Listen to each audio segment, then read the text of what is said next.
Karimnagar Vageshwari degree and PG కళాశాలలో విద్యార్థులకు cyber మోసాలు, ఆన్లైన్ స్కామ్లు, డిజిటల్ భద్రతపై అవగాహన కార్యక్రమాన్ని నిర్వహించారు. బజాజ్ ఫైనాన్స్ ఆధ్వర్యంలో నిర్వహించిన ఈ కార్యక్రమంలో cyber crime, law and order police బృందాలు పాల్గొని విద్యార్థులకు పలు సూచనలు, సలహాలు అందించారు.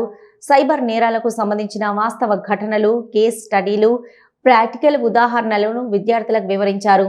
అనుమానాస్పద లింకులు, ఫోన్ కాల్స్, మెసేజీలు, ఆన్లైన్ లావాదేవీల విషయంలో అప్రమత్తంగా ఉండాలని సూచించారు. వ్యక్తిగత వివరాలు, బ్యాంకు ఖాతా సమాచారం, ఓటీపీ వంటి సున్నితమైన సమాచారాన్ని ఎట్టి పరిస్థితుల్లోనూ ఇతరులతో పంచుకోవద్దని అవగాహన కల్పించారు. ఈ కార్యక్రమంలో 2 town police station CI Srujan Reddy, retired ACP Kasaiah, cyber crime SI Joshna, police సిబ్బంది పాల్గొన్నారు. కళాశాల ప్రిన్సిపల్ సతీష్, వైస్ ప్రిన్సిపల్ రమణతో పాటు విద్యార్థులు కార్యక్రమంలో పాల్గొన్నారు. యువత సైబర్ నేరాల పట్ల అప్రమత్తంగా ఉండి సురక్షితమైన డిజిటల్ విధానాలు పాటించాలని నిర్వాహకులు సూచించారు.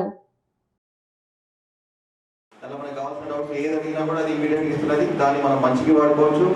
కొంత అంతకుముందు ఆన్లైన్ క్లాసెస్ కోసం అని చెప్పేసి యూట్యూబ్లలో కూడా అన్ని మన కాంపిటేటివ్ ఎగ్జామ్స్కి సంబంధించి కానీ, ఐఏసీ కానీ, సివిల్స్కి ప్రిపేర్ అయ్యే వాళ్ళు కూడా, ఇంటర్వ్యూస్కి సంబంధించి ఎట్లా ప్రిపేర్ అవ్వాలి, ప్రతి ఒక్కటి కూడా మనకు నెట్లో దొరుకుతుంది, అందుబాటులో ఉన్నది.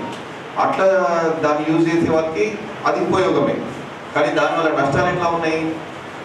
దాంట్లో ఇప్పుడు ఇన్స్టాగ్రామ్ అని, ఫేస్బుక్ అని, ఇంకా సమ్ అదర్ స్నాప్చాట్లు అని, కానీ పనికి మాలని వాడకుండా కేవలం అన్నోన్ పర్సన్స్ ఎక్కడో ఉండే వాళ్ళకి మనము ఫ్రెండ్ రిక్వెస్ట్ పెట్టుకోవడము, వాళ్ళకి కనెక్ట్ అవ్వడము, ఆ తర్వాత ఏం జరుగుతుందో తెలుసుకోకుండానే జరగాల్సినవన్నీ జరుగుతున్నాయి. అట్లయితే వాడి ముక్కు తెలియదు, ముఖం తెలియదు, ఆ పర్సన్ ఎవరో తెలియదు, వాడే గొప్ప, వాడే మంచోడు అట్లా ఇట్లా నమ్మడం, వాడేసే మోసాలకు మనం గురవడం, ఆ తర్వాత మోసపోయిన తర్వాత ఒక 2-3 ఇయర్స్కి మనకు తెలుస్తుంది, అరే నేను మోసపోయినా, ఈ పర్సన్ ఫేక్ అని చెప్పేసి. గవర్నమెంట్ బ్యాంక్స్ కానీ లేదంటే ప్రైవేట్ బ్యాంక్స్ కానీ, ఈ బ్యాంక్స్ అలా అందరం కూడా డిజిటల్ కస్టమర్స్ అందరికీ డిజిటల్ మోసంలో సఫర్ అవుతున్నారని చెప్పి మేము ప్రివెన్షన్ మెథడ్లో ఈ ప్రోగ్రామ్స్ మేము కండక్ట్ చేస్తున్నాము ఆర్బీఐ గైడ్లైన్స్ ప్రకారము. ఓకే, నవడేస్ మీ అందరికీ తెలుసు, మనం మొబైల్ ఎంత ఎక్కువ వాడతామో ఆ ద్వారా కొంతమందికి చీటింగ్ కూడా చాలా జరుగుతున్నాయి.